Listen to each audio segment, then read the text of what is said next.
Thank you so much for coming out. I'm John Halsey, president of the Peconic Land Trust.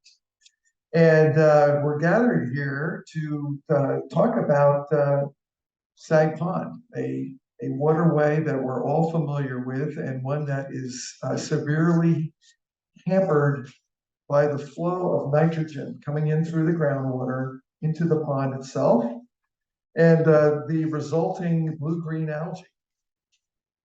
And there are many sources of that problem of nitrogen flowing into the pond. Some of it is from legacy nitrogen fertilizer from agriculture. Some of it is fertilizers coming from lawns. Some of it is from septic systems. Some of it is atmospheric deposition, which is really hard to deal with. So there are a multiplicity of sources that some of which are easier for us to address than others. And what we're going to be talking about this evening is the work that we are doing in conjunction with Cornell Cooperative Extension and the use of permeable reactive barriers in key locations on the pond. And before I turn things over to Molly Graffam and Ron Paulsen to talk us through what they are in the process of installing right now, I just want to back up for a moment and say that the work that we're doing here really began about 4 years ago when we raised money from the community to bring the Center for Clean Water Technology and Chris Goldberg out to do an analysis of the water in the pond. And I suspect a number of you made contributions to that effort, and we thank you for that. In the following years, we have been raising additional money to begin the process of facilitating the upgrade of septic systems.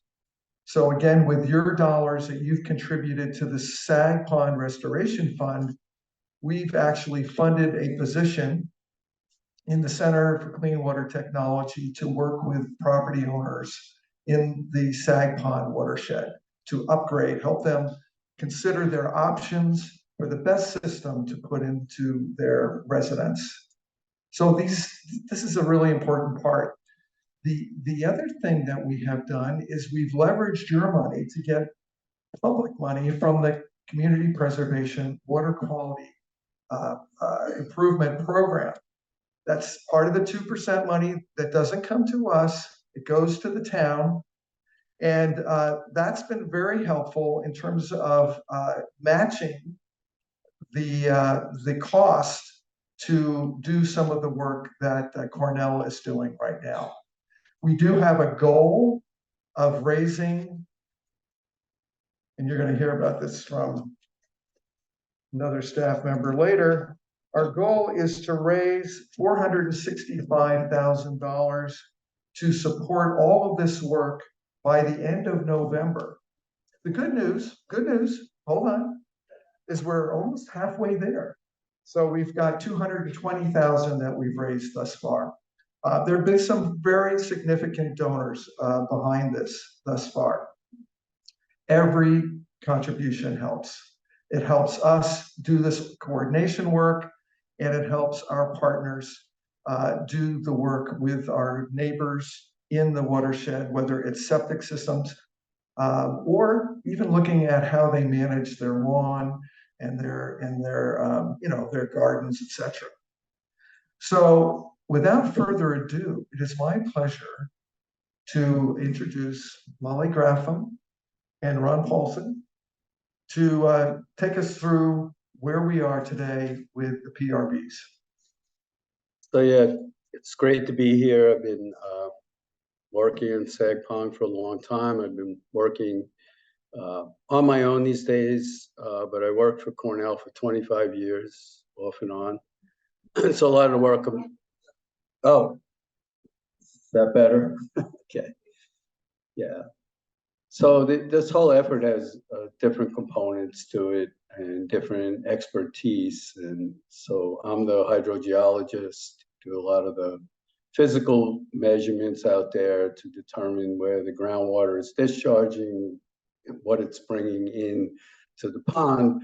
So I'm going to spend some time talking about that because I think it's an important concept to understand how groundwater beneath our feet, right here, the water beneath us, it's probably 20 years away, but it's going to wind up in the pond.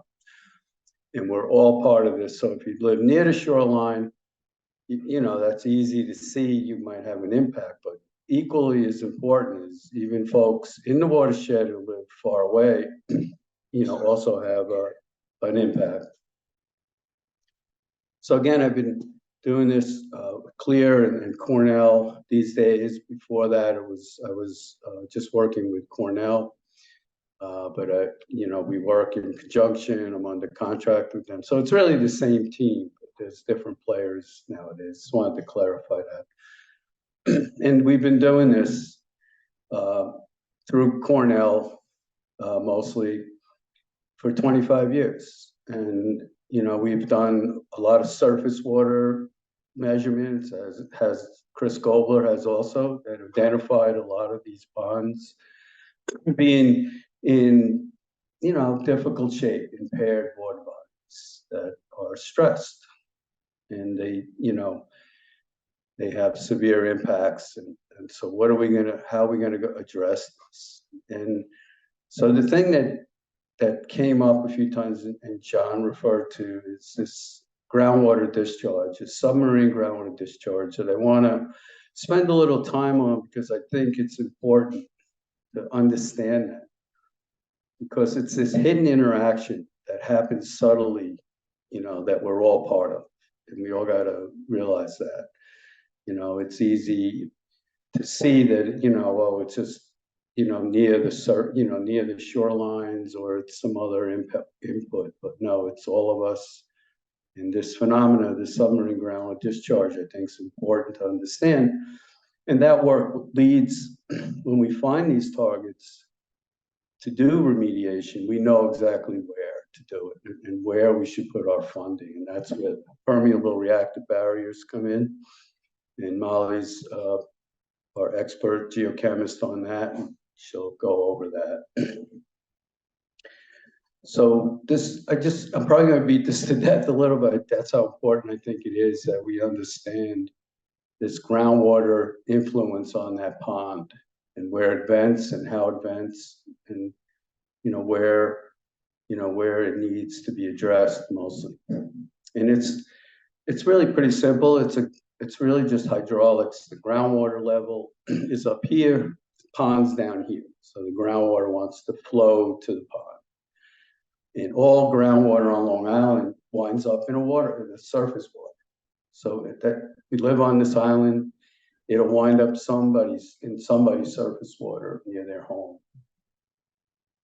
There's also geology that affects it, and the sediment itself, what the bottom characteristics are, and then also the presence of vegetation at the shoreline. It has a good buffer and it's a healthy wetland that helps to take up a lot of this nitrogen. So it's a multitude of things that we need to look at. So this is a classic kind of approach. This reference from Cooper is from 1959. So we've known about this interaction of groundwater under the land and how it interacts with the salt water offshore. So it's not anything new. It's just that we are able to really, you know, dissect it better these days. But it's something we've known, but it's only recently that we've been able to address it and understand it better. So this is a cross section, and if you see the blue lines there, that's the travel of water that enters through the surface and then travels underground. About a foot a day groundwater travels. So you can get an idea about how long it takes for groundwater. When we're this far inland, it's a long time. And then it will eventually vent in the near shore. I'm sure you've been in a surface water and you're walking around and it's like, wow, it's really cold. Where's that cold water come from? Well, that's groundwater stays about 55 degrees. And so if you're in an 80-degree pond or water body, you'll feel that cold water. And I remember being an 8 or 9-year-old kid walking around Mecox Bay. It was one of the first things I realized, wait a minute, what's this about? And then I noticed birds on the shoreline, they know it. And it's fresh water that's seeping up. You could literally stand in a saltwater body. And if you reached inland a little in the intertidal, you could drink that water in the right areas. Springs coming up. And when you walk the beach, it's interesting. You see the birds in certain areas, I just about guarantee it's because they know how to get fresh water for themselves. So if things get really bad, you can go down there and get some fresh water. So this picture shows, well, this is the explanation of the next picture, but that there's really an area inland that has bank storage of water. Then there's the effective zone, we call it, where the groundwater really pushes out fast. And then there's a mixing zone further offshore. And then in certain areas, and Sagg Pond's one of them, on the southern boundaries of Sagg Pond, the water in the pond actually goes back into the groundwater. So it's not the same everywhere, and it doesn't have the same impact everywhere. So those are those areas, you know, you'd see at the shoreline. At high tide, salt water kind of gets stored in the bank. But if you go a little bit offshore, that's the water I was talking about. That's probably fresh enough to drink. You know, it's venting, the groundwater vents in the right areas so strongly that water, and that's when you're walking around in shallow water like that, it's cold and you're wondering why. And that's what it is. It's all that groundwater. You go out further, that effect dissipates. And I'm sure you might have seen at the shoreline these little riverets. Those are the groundwater springs. In a very effective, strong area, you'll see that. And that's what the animals and other things, you know, will take advantage of. So I'm just trying to give you a good flavor for what this submarine groundwater discharge we keep using and why it's so important, and why knowing where that is so important to how we go inland and seek remedies in different ways, which we'll talk about more. So, so what do we do? What's our approach when we do this? We have this methodology. It's actually an EPA, Environmental Protection Agency methodology. I've worked on a lot of Superfunds throughout the country, did a lot of this work in different areas. Mostly for, you know, contaminants venting offshore. But in this case, you know, we're doing it on a larger scale than that. We're doing whole, you know, water bodies. But anyhow, we identify those areas within the water body, and we map out where the groundwater is. And then we sample it, we see what's in that water, and then we're able to design some kind of mitigation to treat that water inland. And we're having some really good success with that. Molly will talk about. And then we need to keep monitoring and reevaluate and adjust. It's a living thing. It goes back and forth, and that's this triad approach. The techniques and the things that I've been involved with for 25 years, the tools we use are 3 of them. It's something we call a trident probe that we poke into the sediment bottom, and we measure the temperature to pick up that cold water if it's there, and we measure the salinity of that water to see if it's fresh or does it look like surface water. So we can tell, mapping out, just using simple things like that. And then we also collect a sample of the pore water, we call, and that's the water trapped in the grains just below the sediment bottom. Okay, so we call it pore water. It's the upper level, right before groundwater comes out. That's what we're referring to as pore water. And then we also use, besides this equipment, we do well drilling when it's appropriate. So the field equipment on the left, that's the probe. the bottom of it, you'll see that black plate, and that stops it from going any deeper, and the probes beneath it are what takes the measurements. It has a GPS, and then we can, we've done in Sagg Pond hundreds of these measurements, and we've been able to map out in pretty good detail where the groundwater is, and we collect the samples, and then we can tell what's in that. And then the last piece of equipment used is what we call a seepage meter, because it's one thing to know what's in the pore water and that it's there, but the other thing is how fast is that coming out? So if there's a lot of drive and it's coming out fast and it's a high value, that's an area where the flux of nutrients is really high, and that's an area we want to look at inland. So we use this other meter to measure that discharge, and it's rather sophisticated. It's been something we've been developing for the better part of 20 years, that I've been fortunate to be part of a team to do that and bring it here to the island. Now that I'm done with my other aspects, I'm happy to use this tooling and abilities to, to assist in water bodies that I grew up around too. You might have seen these watershed maps. There's one up here later you might want to look at. And that, all those little blue dots were all the sample stations around Sagg Pond that we did in the last couple of years. And the shadow area with the red lines, that's the zone, that's the watershed capture area. So the people who live in that shaded area, whether you're right at the shoreline or miles inland, and this is all modeled, so you got to take it. It's accurate, but those lines, they'll move around. But it gives you an idea how far inland, the groundwater that's venting in Sagg Pond comes from. And some of it could be up to almost 50 to 100 years to get there, because it's such a long travel period. But the whole watershed is impacting the pond. So it's just not people living near it. Everybody, right now in this room, what's going on here is eventually going to go to the pond. I think that's important because that's the community part of this. This is a big watershed. The western side is much stronger. Groundwater drive is stronger. The watershed's bigger. But the eastern side has significant impacts too, and that's the side we're doing some of these PRBs on right now. But we want to extend it to the west side too. That's what this data collection is pointing us towards.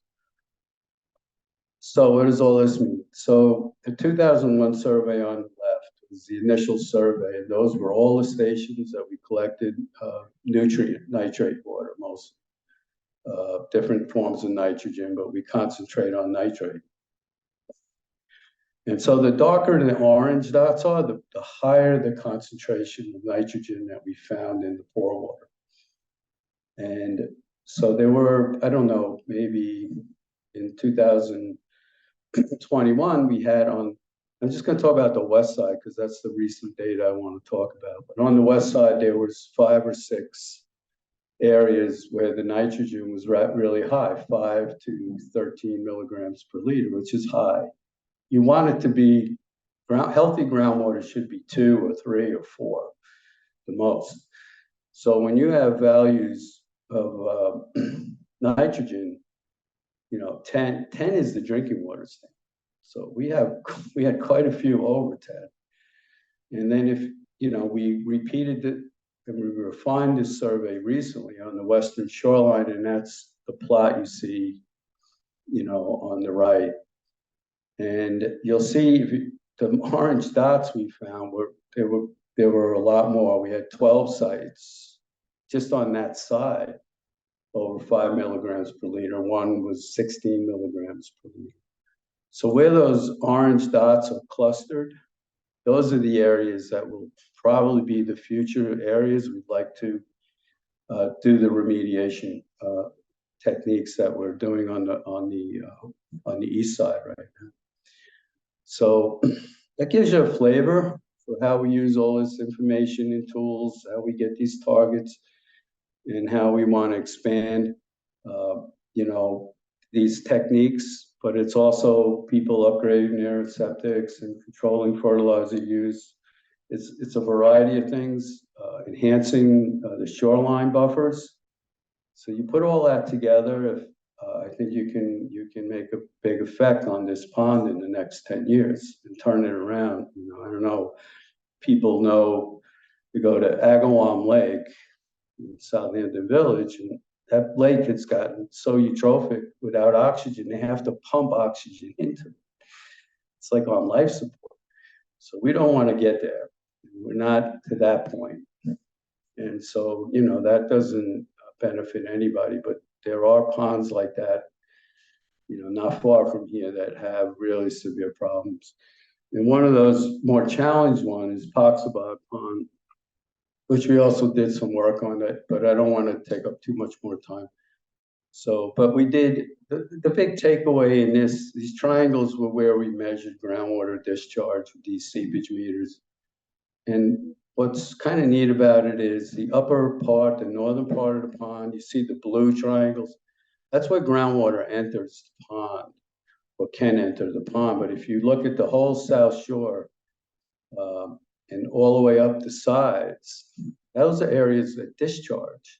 So Poxabog Pond, that water that's in that pond is exchanging.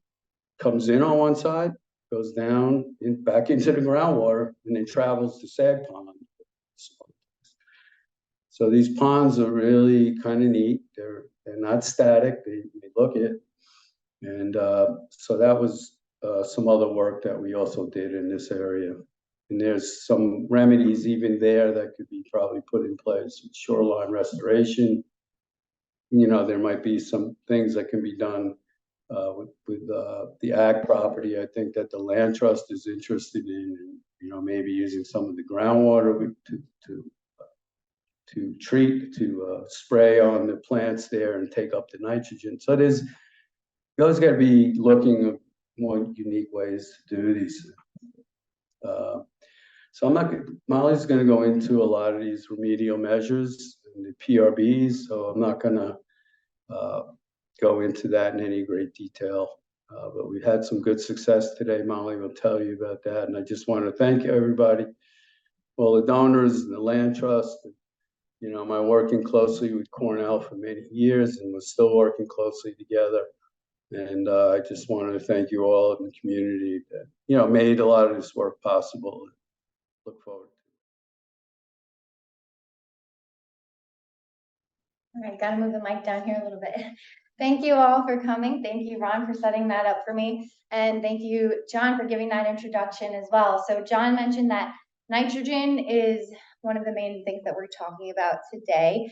I want to talk about nitrogen, but also keeping in mind some of the other environmental concerns that relate to nitrogen. So we are probably all aware that there's higher air temperatures globally, and higher air temperatures mean higher water temperatures, which exacerbates the nitrogen problem by speeding up algae growth, favoring harmful algae, and reducing dissolved oxygen solubility.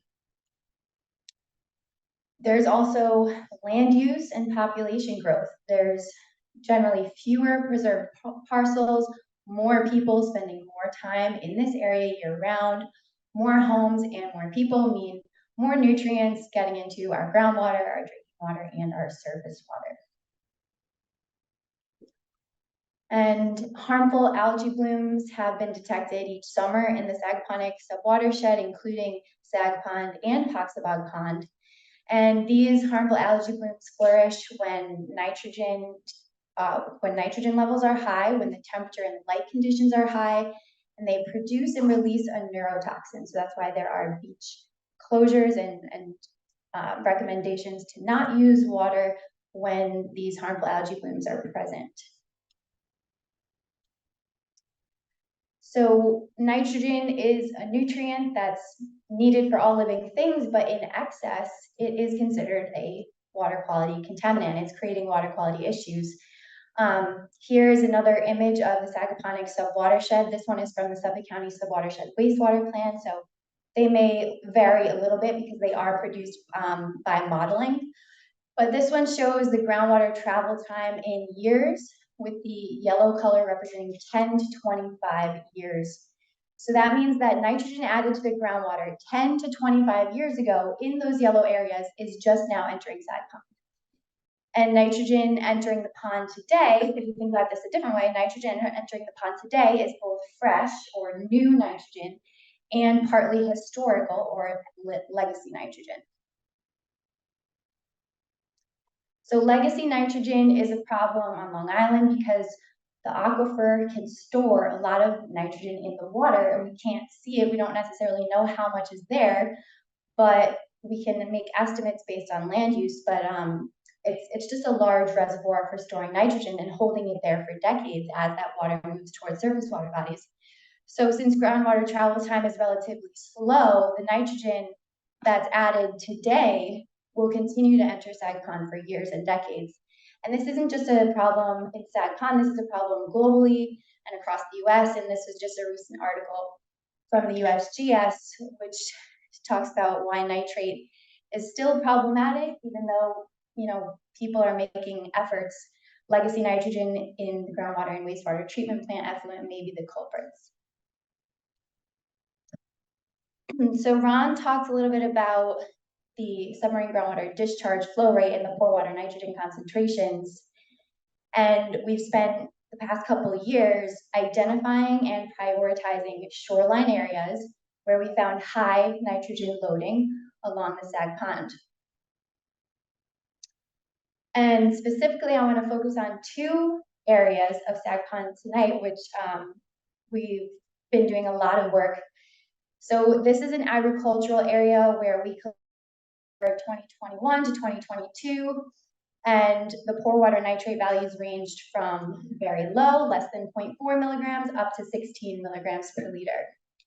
So once we identified the shoreline area, then we used this data as part of our application to the Community Preservation Fund to get money to move inland and study what was happening in the groundwater along that property. This is also another area. This was in the northern and western shoreline residential area. Also found high nitrate levels up to 16 milligrams per liter in the pore water off of this shoreline. And this was part of our application as well. So part of our 2023 Community Preservation Fund application talked about all of the work that we've been doing over the past couple of years, and including the site characterization work, which we received in 2022 funds from the Community Preservation Fund to do site characterization on several properties for permeable reactive barrier remediation. So what you're seeing in this picture is our geoprobe. This actually we got from the USDA. We wrote a grant to get this geoprobe specifically to do work at Sagg Pond. So it's really cool that all this is finally coming to fruition. But we use this equipment to install groundwater wells and collect soil information along the shoreline. We did that at the Smith Corner Preserve, as well as a residential site and an agricultural site. So installing groundwater wells, this little video shows you what we do. We install them to about 40 feet deep, and then we retract the wells in 5-foot sections. So we actually get a profile of what the groundwater looks like in 5-foot intervals.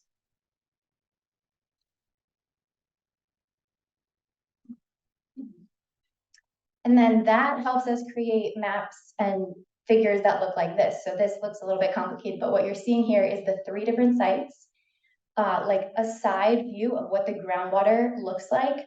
And the colors represent the nitrogen concentration, the groundwater nitrate. The y-axis is depth below grade. So it's negative 40 feet. Our wells went to 40 feet below grade. And then the x-axis is horizontal distance from south to north in feet. So for example, at the agricultural site, we found that this was a moderate groundwater flow area, and we installed wells over about 800 feet. About every 100 feet, we had a well. And what we found was from about 25 feet to 40 feet below ground, that's when the nitrate levels was the highest. just above 14 up to 16 milligrams per liter. The residential site had slightly lower nitrate values, but it was also in a more higher groundwater flow area. So as Ron mentioned earlier, it's not really just about concentration, it's about concentration and flow, which gives you the nitrogen load. So we presented this data to the Community Preservation Fund in our application in March of 2023. And just this past summer, like just recently, we found out that the Town of Southampton Water Quality Committee fully recommended our project for funding. And so we're really excited that this work is going to be moving forward. We asked for money to install a full-scale permeable reactive barrier along the agricultural site and to do site characterization along the northwestern shoreline that I showed you earlier.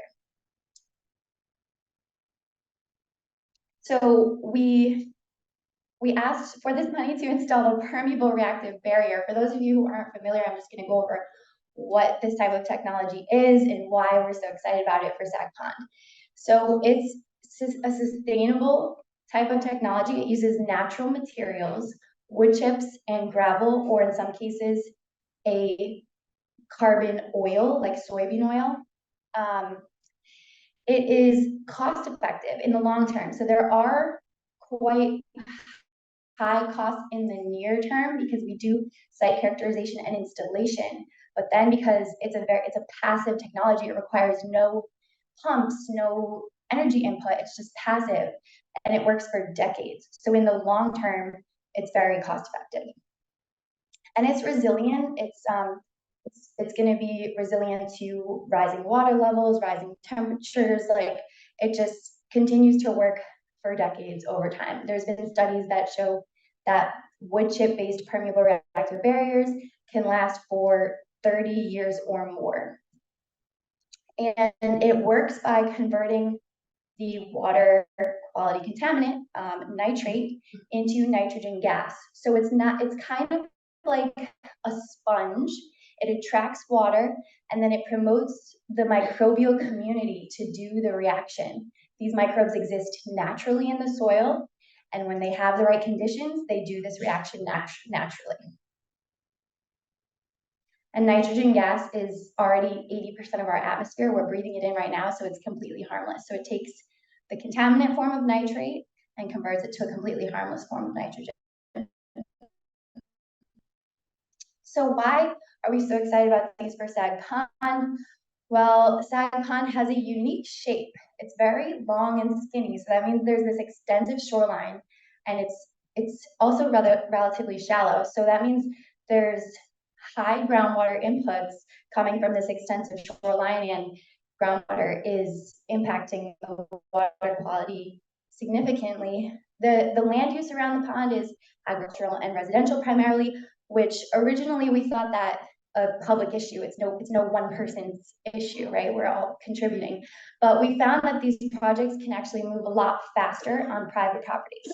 So because we want to get these things in the ground, we want to start seeing water quality improvements. It's really beneficial that we have collaborators who are willing to let us do work on their property. The magnitude of the nitrogen problem here, like Ron mentioned, drinking water standard is 10 milligrams per liter. Anything above that is considered unsafe for drinking water, and we found levels of up to 16 milligrams per liter in the groundwater and pore water. And the surface water also had 16 times what is considered healthy in some areas. So the pond is severely impaired, but it has not yet reached an irreversible threshold. So we think if we can tackle this relatively soon, it didn't happen overnight. It's going to take time, so we need to be patient. But I think we can make a significant dent in these water impairments. So we've been working on PRBs since at least 2016. This was data from one of our first systems, and what you're seeing in the graph is the PRB influence, so the untreated water in the red color and PRB effluent in the blue color.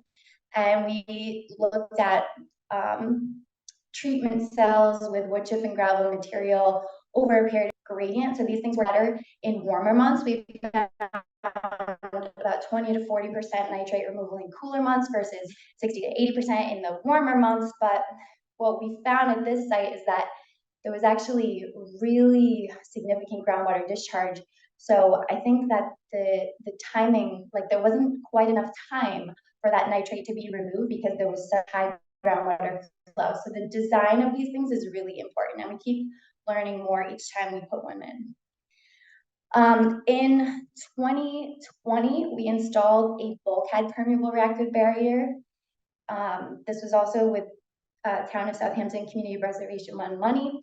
And this was a huge success. So the premise of this was that bulkheads provide really no environmental benefit necessarily. They're providing structural benefits, but this bulkhead, it was originally a wooden bulkhead and it needed to be replaced. So during the replacement, all of the equipment was going to be there. And so that provided cost savings and an opportunity for us to add an environmental benefit to this structure. So we were able to put about 100-foot long PRB behind the bulkhead, and we tested out different designs. So we have in the picture like a 5-foot thick trench, a 2.5-foot thick trench. We had control areas without PRB, and then we also had columns that were in rigid structures. So we found that this PRB has been consistently removing 80 to 100% of nitrogen, whereas the control zones, we see no nitrogen removal. So this has been a great success, and we continue to monitor this along with the Center for Clean Water Technology. The way that this works is that water actually flows through the bulkhead. We created holes in the bulkhead that didn't compromise any of the structural integrity, but it allowed treated water to flow through. Then most recently, we worked with the Town of East Hampton Natural Resources Department and CDM Smith Engineering for a project that was funded by the DEC. This one was a soybean oil carbon injecting oil into the ground, but the oil is a very bioavailable form of carbon. So the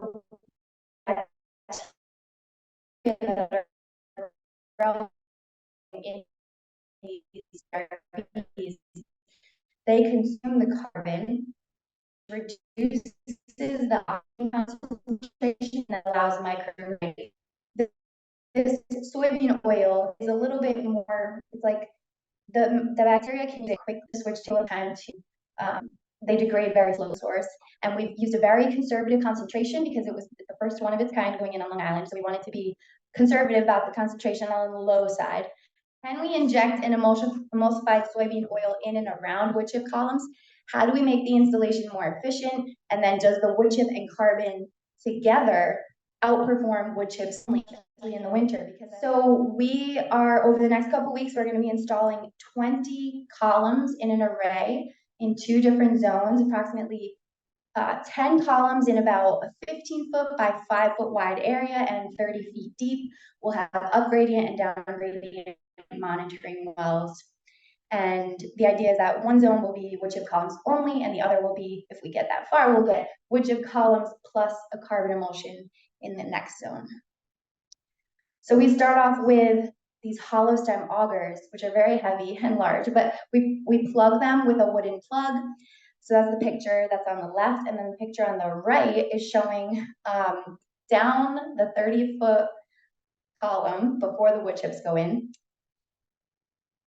So we are using a 3-to-1 wood chip to gravel mixture. The gravel provides more permeability and some structure to the media. It's a mixture of oak, pine, and cherry. And the columns are going to be 30 feet deep by about 1 diameter. We're also using air pressure to help force the media out of the augers to help prevent separation and just to make that process more efficient. In addition to the field work, we're interested in doing lab scale work because a lot of this stuff is easier to test in the lab first and then bring it into the field. So one of my questions is, what is the optimal soybean oil concentration for an injection style permeable reactive barrier? I'd like to use native sand and use replicate columns, a low, medium, and high soybean oil concentration. we went very conservative with the initial PRB that went in 3 Mile Harbor, and I think we can use a higher concentration and a smaller PRB. So higher concentration, a smaller area, that will result in cost savings. So for next steps, we are moving forward with the full-scale PRB installation at the agricultural site, but that does have a few steps involved. We need to secure a tidal wetland permit, so we'll be meeting with DEC in November because the Sagg Pond is lined with a wetland, although it's primarily Phragmites and some other species, but it's something that we need to secure the tidal wetland permit first, and then we can move forward. So we are also looking for additional collaborators on the western shoreline because, as Ron mentioned, we've actually got the 2 sites now that are on the eastern shoreline. We'll be moving forward with site characterization in the northwestern corner, but there's still a lot of those high nitrogen areas on the western shoreline as well. So with that, I'd just like to summarize and say that our role here is that we want to do research, remediate, we'd like to restore the water quality and reach out to you guys, keep you updated on what's going on. We'll continue to do applied research and monitoring and outreach and improve Sagg Pond water quality, which is foundational for maintaining the habitat and maintaining public enjoyment. And then lastly, just wanted to end with this because environmental problems can kind of seem overwhelming sometimes, but this is one of my favorite quotes. I'm only one, but still I am one. I can't do everything, but I can do something. And even though I cannot do everything, I will not refuse to do something I can do. So you guys are all a part of this effort, and thank you very much.